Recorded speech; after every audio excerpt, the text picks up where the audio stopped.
Imagine two coworkers. They've worked together for years.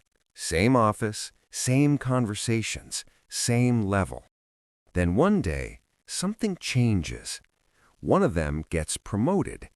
At first, everything seems normal, but slowly, the behavior starts to shift. They speak differently, act more distant, make decisions without consulting others. Even their tone changes. And the people around them start saying success changed them. But psychology tells a different story. It's not just success, it's power. When a person gets promoted, their brain undergoes a subtle shift. Psychologists have found that power can actually change how the brain processes social situations. When someone has less power, they tend to be more careful, more aware of others, more dependent on approval. But when power increases, the brain reduces that need. This is called the power effect. People become more focused on goals and less focused on relationships. At the same time, something else happens. It's called psychological distance. The promoted person is no longer one of the group. They now have authority over others, and that creates an invisible gap, even if they don't want it.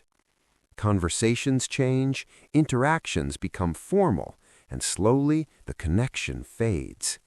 There's also another factor people rarely notice: expectation pressure. Once someone is promoted, they feel the need to prove they deserve it, so they act more decisive, more confident, sometimes even more strict, not always because they want to, but because they feel they have to. And then comes perception. The same behavior that once felt normal now gets interpreted differently. If they speak directly, it feels like arrogance.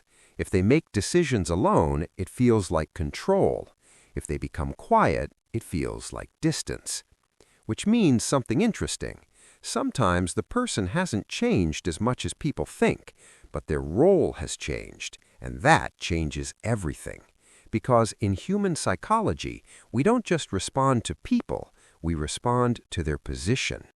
So the next time someone changes after being promoted, it may not be about ego. It may be about power, pressure, and perception, quietly reshaping how they behave.